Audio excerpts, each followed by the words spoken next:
황금도시 엘도라도는 실제했을까?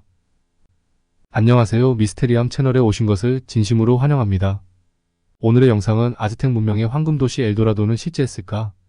라는 주제로 영상을 준비하였으니 재미있고 유익한 시간 되시길 바라며 바로 시작하겠습니다. 엘도라도는 남아메리카의 신화적인 황금도시로 수많은 탐험가와 모험가들의 상상력을 자극해왔습니다. 이 전설은 아즈텍 문명과는 직접적인 관련이 없지만 아즈텍과 잉카 문명에서 발견된 막대한 금과 은의 재산에 뿌리를 두고 있습니다. 엘도라도 전설의 기원은 콜롬비아의 무이스카족에서 시작됩니다. 무이스카족의 왕은 금가루로 몸을 덮고 신성한 호수인 카타비타, 호수 한가운데에서 보물을 바치는 의식을 치렀다고 합니다. 이 의식은 스페인 정복자들에 의해 발견되었고 이 소문은 유럽 전역에 퍼져나갔습니다. 엘도라도라는 용어는 스페인어로 금으로 덮인 자를 의미하며 처음에는 금으로 몸을 덮은 왕을 가리키는 말이었습니다. 1530년대부터 1650년대까지 수천 명의 유럽인들이 엘도라도를 찾기 위해 남미의 정글, 평원산 강을 탐험했습니다. 이 과정에서 많은 사람들이 목숨을 잃었고 엘도라도는 결국 발견되지 않았습니다. 스페인 정복자들은 과타비타 호수를 준설하여 약간의 금을 발견했지만 기대했던 만큼의 금은 아니었습니다. 그들은 엘도라도가 여전히 어딘가에 있을 것이라고 믿고 탐험을 계속했습니다. 이러한 바람이 후대에까지 전해져 엘도라도 전설은 수많은 소설, 영화, 게임 등의 영감을 주었으며 그 중에서도 애니메이션 영화 엘도라도, 더 로드 투 엘도라도가 많은 인기를 끌었습니다. 애니메이션 영화 엘도라도는 2000년에 개봉한 드림웍스 애니메이션 영화입니다. 이 영화는 두 사기꾼 친구인 툴리오와 미겔의 모험을 그립니다. 1519년 스페인 툴리오와 미겔은 도박판에서 전설의 황금도시 엘도라도로 가는 지도를 얻게 됩니다. 이들은 엘도라도를 찾아 떠나기로 결심하지만 순시병에게 쫓기다가 출항 준비 중이던 배에 몰래 탑승하게 됩니다.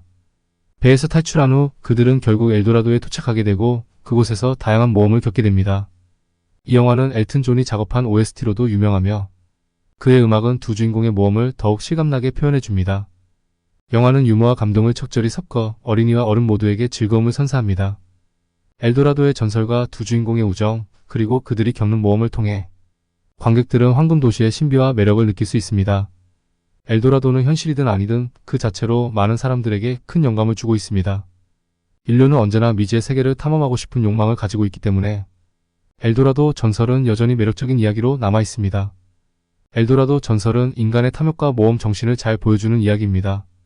수많은 탐험가들이 황금을 찾아 나섰지만 그 과정에서 많은 원주민들이 희생되었습니다. 엘도라도는 황금이 땅과 인간의 헛된 욕망을 잘 표현하는 단어로 아직까지도 많은 사람들의 마음속에 꿈의 도시로 남아 있습니다. 이러한 꿈의 도시 엘도라도에 대하여 좀 더 자세히 소개해드리도록 하겠습니다.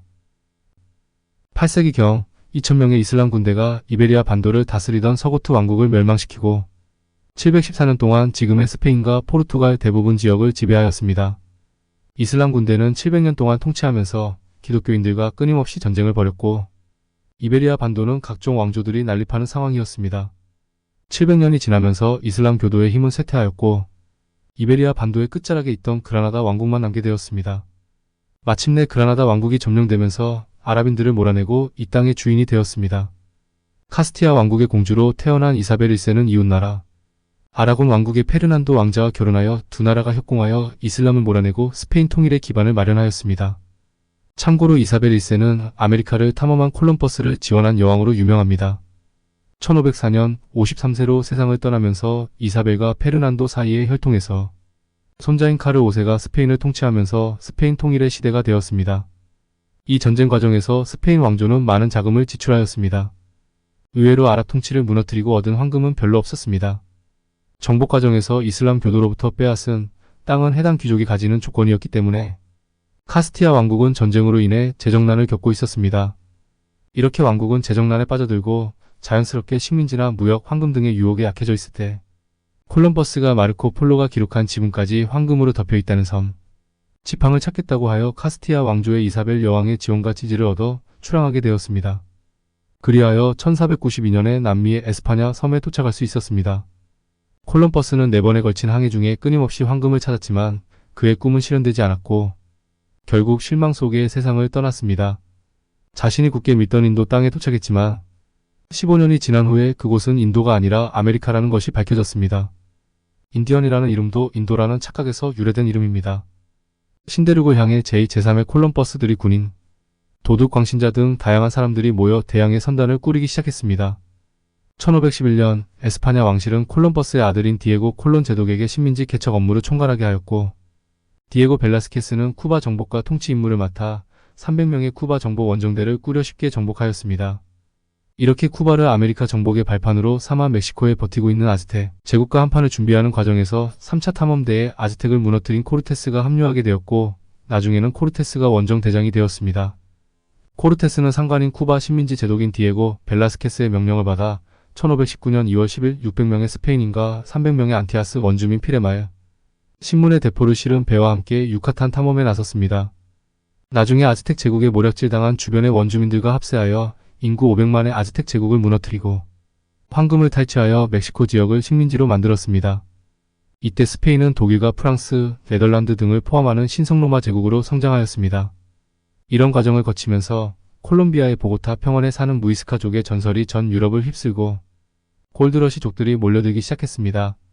소문은 꼬리에 꼬리를 물고 과장되었지만 일확천금의 기회를 찾아 아메리카로 몰려들었습니다. 멕시코 지역의 아즈텍 제국을 무너뜨린 후 얻은 황금은 스페인을 유럽의 최고 부자 나라로 만들었지만 더 많은 황금을 찾아 다음 희생자들을 찾고 있었습니다. 이렇게 구축된 황금 루트는 남미로 향하게 되어 유카탄 반도를 대규모 조사하는 원정대가 출항하게 되었고, 1533년 프란시스코 피사로가 페루와 에콰도르 지역의 쿠스코를 합병하여 잉카 제국을 멸망시켰습니다. 잉카 제국은 찬란한 고대 문명이었지만 황금의 도시는 아니었습니다. 약탈물로 금괴 6톤과 은괴 60톤을 얻었지만 스페인 왕조나 탐험가들의 야욕은 충족되지 않았습니다. 이런 시점에 유럽 탐험계에는 콜롬비아 보고타 고원지대에 사는 무이스카족의 기이한 의식이 소문처럼 퍼져나가 모두들 이곳을 찾으려고 혈안이 되어 있었습니다. 소문에 따르면 무이스카 부족은 새로 취임한 족장이 온몸에 금가루를 바르고 신성한 의식을 치르는데, 의식이 끝나면 신성한 호수에 들어가 몸을 씻고 부족민들은 호수로 가서 금과 온갖 보석들을 던진다는 종교 의식이 있었습니다. 이렇게 무이스카 족장을 스페인어로 엘라도라라고 불렀는데, 이는 금가루를 칠한 인간을 뜻하는 스페인어로 나중에는 황금의 나라라는 의미로 사용되었습니다. 그 호수는 콜롬비아의 보고타 고원지대에 있는 구아타비타호수로 초기에는 아무도 호수의 위치를 알지 못했고 아마존 상류 정도로 추정하였다고 합니다. 이 호수는 해발 700m사와 산스호산 화구에 생긴 호수입니다. 잉카 문명을 멸망시킨 피사로는 1541년 탐험대를 조직해 안데스 산맥을 넘어 현재 에콰도르 동부 지방까지 조사하도록 명령하였습니다. 그 외에도 영국 탐험대와 네덜란드, 프랑스 탐험대가 있었으나 모두 황금의 도시를 찾는 데는 실패하였습니다. 이 호수 바닥에 황금 봉헌물이 가득할 것이라는 기대 속에 1898년 과타비타 호수의 물을 모두 빼내는 일이 벌어졌고, 호수 바닥을 샅샅이 뒤졌지만 진흙에 뒤엉킨 황금 장신구 몇 개만 겨우 발견될 뿐이었습니다. 20세기 초 황금 뗏목이 발견되었지만 유럽으로 옮겨지는 도중 독일 브레멘 항구 근처 창고의 화재로 불타 없어지고 말았습니다. 이후 고고학자와 여러 전문가들로 구성된 다양한 조사단이 꾸려졌지만 어느 누구도 엘도라도의 실체에 접근하지 못했습니다. 1969년 무이스카 뗏목이 발견되면서 그 실체가 세상에 알려지게 되었고, 발견된 각종 유물들이 스페인 연대기에 기록된 내용들과 동일한 형태를 띠고 있었기에 엘도라도가 실제로 존재했음을 증명하였습니다. 하지만 콜롬비아 정부는 과타비타 호수를 자연공원으로 지정해 엘도라도는 전설로 남게 되었습니다. 지금의 콜롬비아 보고타 평원에 사는 무이스카족은 약 30만 명으로 멕시코의 아즈텍 문명과 페루의 잉카 문명, 그리고 콜롬비아의 세 번째 문명이지만 금이 다른 문명보다 더 많은 것도 아니고 인간의 야욕으로 멸망을 겪은 또 하나의 문명이 된 경우입니다. 이후 아마존 강이 발견되었는데 1541년 2월에 잉카 문명을 멸망시킨 피사로의 동생 곤살로 피사로를 대장으로 하는 탐험대가 출발하였습니다. 안데스 산맥을 넘어 몇 달 동안 밀림을 헤매다가 아마존강 상류의 한갈래인 지금의 나포강에 도달했습니다. 곤살로 피사로는 믿을만한 부하를 시켜 선발대로 숲속을 살피게 했는데, 선발대 대장인 오레아나는 대원 10명을 데리고 강을 따라가던 어느 날 원주민들의 공격을 받았고 화살을 쏘는 사람들이 모두 여자라는 것을 알았습니다. 오레아나는 1542년 8월에 마침내 대서양으로 빠져나와서 강 이름을 그리스 신화 속 아마존 부족과 같다고 생각하여 아마존 강이라고 불렀습니다. 1545년 5월 오레아나는 두 번째 아마존강 탐험에 나섰지만 아마존강 어귀에서 죽었다고 합니다. 이렇게 아마존강은 유럽의 스페인에 먼저 알려졌습니다. 엘도라도는 황금이 땅과 인간의 헛된 욕망이나 야욕을 잘 표현하는 단어입니다. 이 과정에서 수많은 인디언들이 세상을 떠났습니다. 과연 인간의 욕심의 끝은 어디일까요?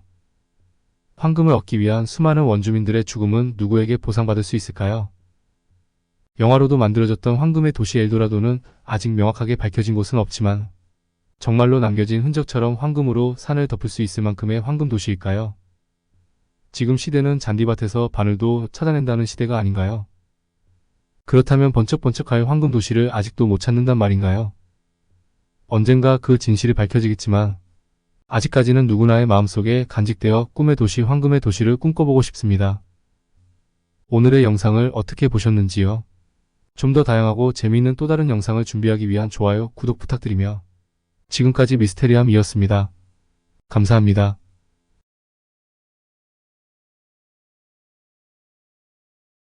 지구의 위험 경고등이 켜졌다. 안녕하세요. 미스테리함 채널에 오신 것을 진심으로 환영합니다. 오늘의 영상은 지구의 위험 경고등이 켜졌다 라는 주제로 영상을 준비하였으니 재미있고 유익한 시간 되시길 바라며 바로 시작하겠습니다. 지구 지축의 변화를 예언하는 예언자들은 셀 수 없이 많습니다. 쉽게 말해 지구가 비스듬하게 서 있는데 지축의 변화로 반듯하게 서게 된다는 예언들이 있습니다. 아주 조금의 각도 변화일 뿐이라고 생각할 수도 있겠으나 그 조금의 각도가 전 세계에 미치는 영향은 어마어마하다고 합니다.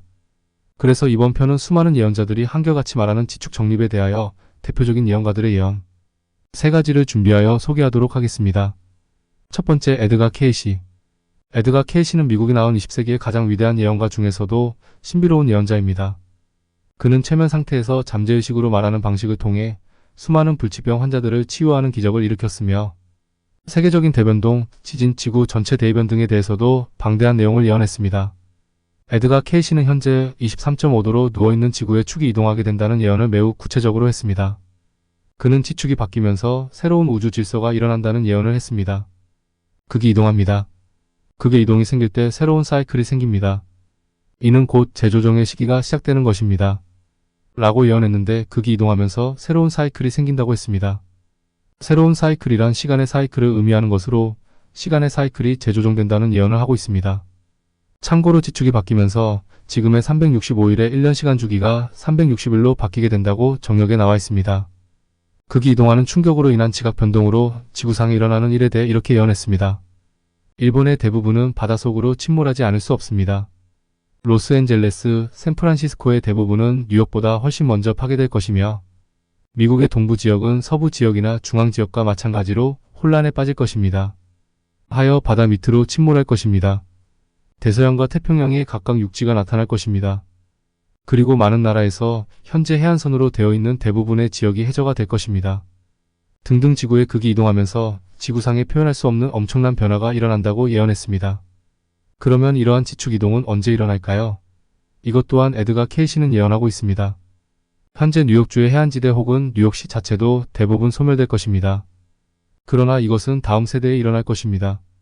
에드가 케이시는 우리나라가 해방을 맞던 1945년에 사망했습니다. 에드가 케이시의 다음 세대들이 지금의 우리들이 이러한 대변동을 맞게 될 것이라고 예언했습니다. 두 번째, 루스 몽고메리. 루스 몽고메리는 세계적으로 유명한 능력자입니다. 몽고메리의 예언은 주로 신명기의 지도령 메시지를 받아 적는 독특한 방법으로 이루어집니다. 신명기의 지도령은 머지않아 지축 변동으로 전 세계에 큰 재난이 닥쳐올 것이라고 전해주었다고 합니다. 그녀의 예언은 지구의 극 이동이 이루어지는 상황을 매우 상세하게 설명하고 있습니다. 극 이동 직전의 며칠 동안은 지구 전체가 마치 요람에 누워있는 아기를 달래듯이 미세하게 진동하는 것이 느껴질 것입니다. 지구가 흔들리는 것은 지축 변동의 시점이 가까워지고 있다는 증거입니다. 흔들림이 있고 대략 6시간 내에 지축 변동이 일어납니다. 그동안 엄청난 기후 변화가 일어날 것입니다. 지구의 극이 이동하기 전에 지구가 흔들리기 시작하고 흔들리기 시작한 6시간 이내에 지축이 변하게 된다고 미래의 상황을 매우 세밀하게 설명하고 있습니다. 지구가 한쪽으로 넘어지는 것처럼 눈 깜짝할 사이에 이루어진다고 전하고 있습니다. 이러한 지축의 변동으로 지구는 엄청난 변화를 맞게 되는데 그 부분에 대한 내용도 매우 상세하게 예언하고 있습니다. 지구 내부에서의 폭발은 바다 표면에 새로운 육지를 쏟아오르게 할 것입니다. 한쪽은 바닷물이 육지를 먹어 삼키고 한쪽은 바닷물이 육지를 토해낸다고 생각하면 됩니다. 지축의 변화로 인해 새로운 육지가 솟아오르고 이전에 있던 육지는 바닷속으로 침몰한다고 합니다. 더욱 구체적으로 내용을 알아보도록 하겠습니다. 육지는 물밑으로 사라져 버릴 것입니다. 플로리다 지역은 대부분이 가라앉아 섬지대로 바뀔 것입니다. 캘리포니아 일대가 격렬한 파도 속으로 사라져 버릴 것입니다. 루스 몽고메리는 자국인 미국의 운명을 에드가 케이시와 비슷하게 매우 비극적으로 설명했습니다. 미대륙의 많은 부분이 바닷속으로 가라앉게 되는데 그렇다면 미국을 벗어나 전 세계적인 변화를 알아보겠습니다. 아틀란티스 대륙이 다시 떠오르게 됩니다. 미국 동부와 서부, 영국과 남아시아 그리고 유럽의 전 지역이 아틀란티스 대륙에 의해 물이 범람하게 되고 레무리아 대륙의 일부가 태평양에서 솟아오르게 됩니다. 아틀란티스에 관한 예언은 에드가 케이시도 똑같이 했는데 정말 실제로 아틀란티스가 존재했었나 봅니다. 조금 더 그녀의 예언을 들여다보도록 하겠습니다. 영국은 바다 밑으로 사라질 것이며 네덜란드와 인근 해안 지역도 사라질 것입니다. 전설의 아틀란티스 대륙과 레무리아 대륙이 다시 떠오르면서 세계적으로 쓰나미의 영향으로 큰 피해를 받게 된다고 합니다. 그리고 유럽의 상당 부분이 바닷속으로 사라져 버린다고 합니다. 루스 몽고메리는 기동이 지난 후에 전 세계에서 살아남는 인류의 생존 자수를 이렇게 말하고 있습니다. 지구상에서 살아남을 사람의 숫자는 1만 명에 1명을 더하여 1만을 곱한 것입니다. 만 1명의 만을 급한 수하였는데 계산하면 1억 1만 명이 됩니다. 지금의 80억 인류에 비하면 많아야 1.5%의 인류만 살아남을 수가 있다는 예언입니다. 세 번째, 고든 마이클 스칼리온 지축 변동의 전 세계 미래 지도를 예시로 그려서 공개에 매우 큰 화제를 불러일으키다. 오늘의 이 세계는 본질적으로 천재지변에 관계된 새로운 종류의 환경적 파국이 끊임없이 생겨나고 있는 재난지대로 변화되고 있다고 전 지구적 지각 변동에 대해 경고를 하고 있습니다. 칼리는 미국인으로 자국에 대한 예언을 많이 하고 있는데 캘리포니아 지역에 강도 10에서 15의 초강진이 발생할 것이라고 합니다. 그 결과 캘리포니아 해안 지역 대부분이 물에 잠기게 되며 기존의 육지가 섬들로 변하게 될 것입니다. 북미 지각판이 격렬히 위로 솟아오르면서 캘리포니아의 대부분이 바다에 가라앉게 됩니다. 자신의 나라인 미국의 캘리포니아가 대부분 바다에 잠기게 된다고 합니다. 그렇다면 전 세계적으로 지각 변동에 대한 예언은 어떻게 하고 있을지 알아보겠습니다. 남미 지역 예언 베네수엘라와 콜롬비아 그리고 브라질은 물에 많이 잠길 것입니다. 아마존강 유역은 거대한 내륙섬이 될 것이며 페루와 볼리비아 물에 잠길 것입니다. 아르헨티나의 중앙 대부분이 물밑으로 가라앉게 될 것입니다. 유럽은 가장 빠르고 심각한 지구의 변화를 겪게 될 것입니다. 유럽의 대부분은 바닷속으로 가라앉을 것입니다. 노르웨이와 핀란드 그리고 덴마크는 수백 개의 작은 섬만을 남긴 채 물에 잠길 것입니다. 스코틀랜드에서 영국해까지 영국의 대부분은 바닷속으로 가라앉을 것입니다. 가장 큰 피해를 받는 지역 중에 한 곳이 유럽 지역임을 예언하고 있습니다. 아시아 지역 예언 필리핀에서 일본까지 쿠릴 섬과 사할린 섬을 포함 모두 물에 잠길 것입니다. 일본은 물에 잠겨서 몇 개의 작은 섬만 남을 것입니다. 중국의 한 지역 수백 마일도 물에 잠길 것입니다. 인도네시아도 무너지지만 약간의 섬은 남아있을 것이며 새로운 대륙이 생길 것입니다. 아시아는 이 변화를 통해서 상당 부분의 땅을 잃을 것이며 반면에 신대륙이 생겨날 것입니다. 아시아 지역은 일본을 중심으로 필리핀, 사린 등의 지역들이 가라앉는 반면 신대륙이 생겨날 것이라는 희망적인 예언도 하고 있습니다. 그러면 스칼리온 이러한 대변이 언제쯤 일어날 것이라고 예언을 하고 있을까요? 먼저 미국의 캘리포니아가 무너져 내리고 가라앉게 될 것입니다. 이 변화는 도미노 현상과 같이 한번 시작되어 여러 곳으로 계속 뻗어나갑니다. 그러나 모든 사건들이 일어나는 정확한 시간을 알지 못합니다. 예언자로서의 경험으로 비추어 볼 때 미래의 사건들을 정확히 어느 시간대에 일어난다고 이야기하는 것은 무척 어렵습니다. 내가 예언했던 바로 그 시간대에 발생하지 않은 사건들은 예언한 시간대보다 빨리 혹은 늦게 일어나는 등 결국에는 모두 발생했습니다. 스칼리온을 비롯한 많은 예언자들의 예언이 정확한 날짜까지 예언하였다 해도 경우의 수에 따라 약간의 오차는 생긴다고 이야기하고 있습니다. 우리 사람도 살짝 비스듬하게 앉아있다가 바른 자세로 고쳐 앉을 때에는 아주 짧은 시간이지만 살짝 고통이 따릅니다. 그것은 그동안 자세를 반듯하게 앉지 못하고 구부정하게 있었던 탓입니다.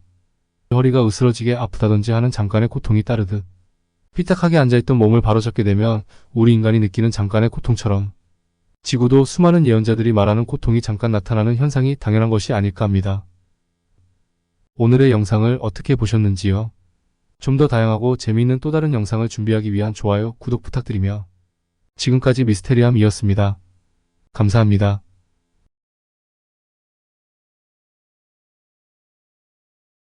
고대 로마 쿠마의 시빌라의 전설과 예언. 안녕하세요. 미스테리함 채널에 오신 것을 진심으로 환영합니다. 오늘의 영상은 고대 로마 쿠마의 시빌라의 전설과 예언 이라는 주제로 영상을 준비하였으니 재미있고 유익한 시간 되시길 바라며 바로 시작하겠습니다. 바이아는 로마 제국의 라스베이거스라고 불리던 곳으로 이탈리아 칼데라가 우거진 서안의 나폴리에서 약 30km 떨어진 휴양지였습니다. 시인 장군 그리고 그 사이의 모든 사람들의 변덕을 충족시키기에 충분한 곳이었죠. 위대한 웅변가 키케로는 망가에서 태각하는 연설을 작곡했고 시인 버질과 박물학자 플리니는 회춘하는 공중목 욕탕이 닿는 곳에 거주지를 유지했습니다. 당시 부자와 권력자들이 그들의 법적인 일을 수행하던 장소이기도 했습니다. 로마의 파들은 파티를 위해 주말 여행을 떠났다고 합니다. 그곳이 바로 지금은 수중 도시가 되어버린 그 당시 최고의 유명 인사들의 아트이며 화려함의 대명사였던 바이아였습니다. 강력한 정치가들이 해변가에 자신들의 욕망을 마음껏 채울 수 있는 온열, 스파 모자이크 타일 수영장으로 호화로운 별장을 지었습니다.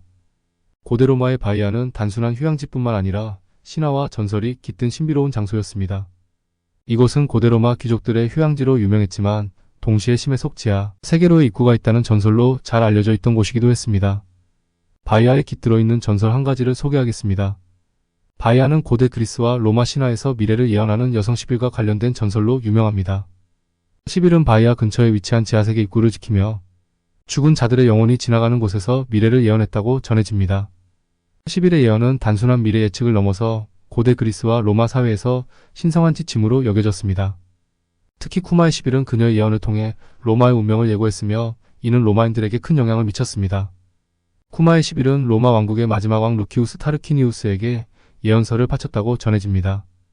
이 예언서는 로마의 미래를 세세하게 기록한 것으로 로마인들은 이 예언서를 중요하게 여겼습니다. 특히 그녀는 그리스도의 탄생을 예언한 것으로 유명합니다. 쿠마의 시빌은 베르길리우스의 전원시 제사에서 그리스도의 탄생을 예언했다고 여겨졌습니다.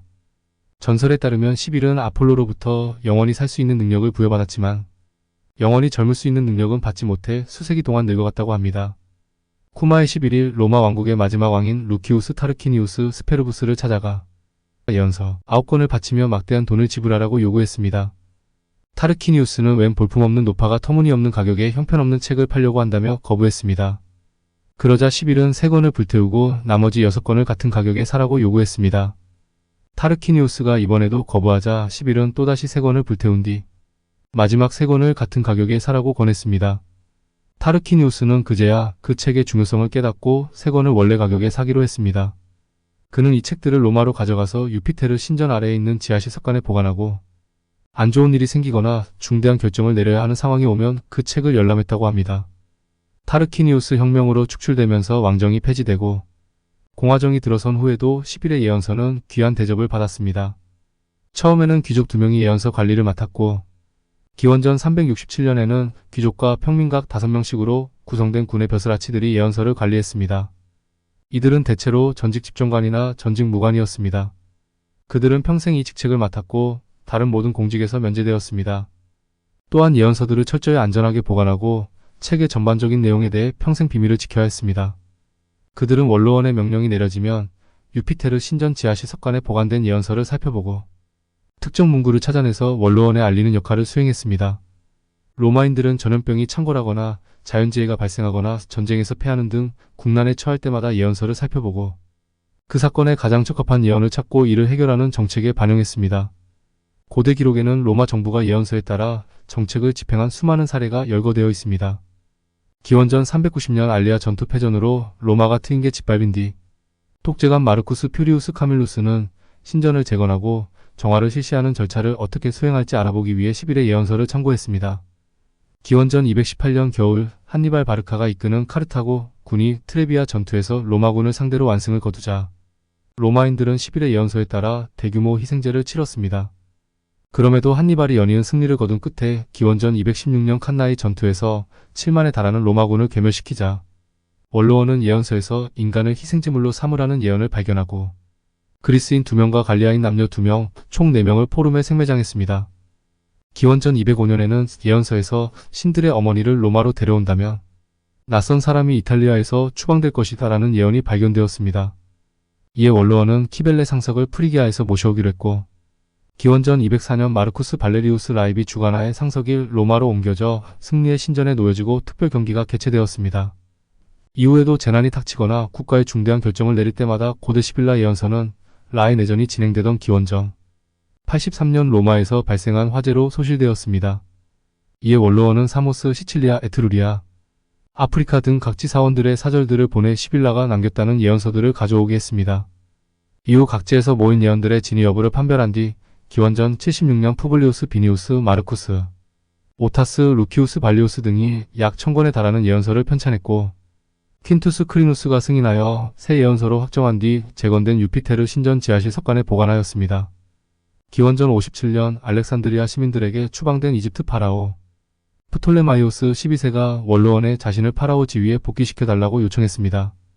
원로원은 관리자들로부터 예언서의 내용을 전달받은 뒤 이집트에 군대를 보내지 말고 외교로 해결하기로 결의했습니다.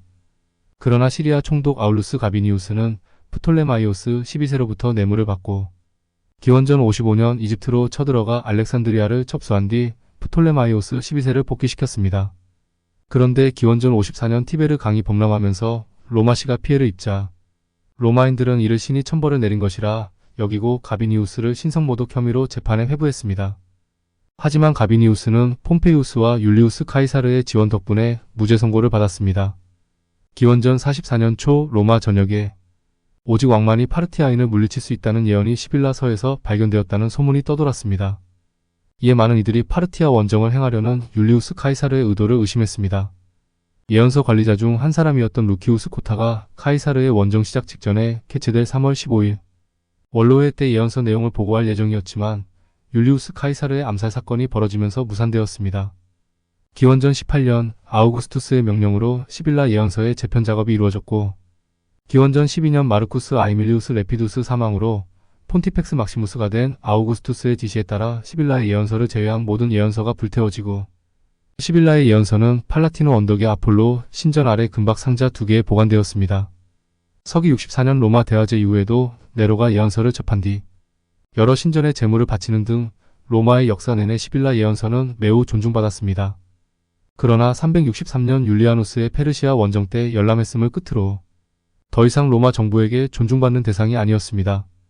이는 그리스도교가 로마의 대중종교, 국교가 되었기 때문이었습니다. 비그리스도교 신자이며 시인이던 루트리스 클라우디우스, 나마트아누스는 플라비우스 스틸리코가 405년 그리스도교도들이 시빌라 예언서를 불태우는 신성모독을 저지르도록 조장했다고 비난했습니다. 시빌라 예언서는 이렇게 소실되었지만 오랜 세월 로마 정부의 정책에 반영된 만큼 지중해 세계에 큰 영향을 미쳤으며 이를 모방한 시빌라 신탁이 동부 지중해 세계에 널리 유포되었습니다. 유대인 역사가 플라비우스 요세푸스는 시빌라 신탁의 일부 구절을 인용하였고 아테네 라스를 포함한 이 세계 수많은 기독교 작가들이 마르쿠스 아우렐리우스 황제에게 그리스도교 탄압을 중단해달라는 청원서를 보낼 때 시빌라 신탁의 한 부분을 인용하면서 기독교가 로마에 유익하다는 것을 입증하려 했습니다. 고우 시대에도 쿠마의 시빌라의 예언과 이를 인용한 베르길리우스의 전시는 예수 그리스도의 탄생을 예언한 것으로 평가받았습니다. 이렇게 바이아는 우리가 미처 몰랐던 기원전에 이미 예수 그리스도의 탄생까지 예언했던 쿠마의 시빌라의 전설과 예언이 깃든 곳입니다. 바이아가 지진이나 자연재해로 인해 지각이 변동하면 육지에 있던 도시가 물에 잠겨 수중 도시가 되기까지 최고로 화려한 휴양지로 부각되며 많은 도시들이 최고의 스타들을 위한 쾌락의 장소였습니다. 그 당시 세계에서 최고로 화려했던 문명의 꽃을 피운 곳입니다. 오늘의 영상을 어떻게 보셨는지요? 좀 더 다양하고 재미있는 또 다른 영상을 준비하기 위한 좋아요, 구독 부탁드리며 지금까지 미스테리함이었습니다. 감사합니다.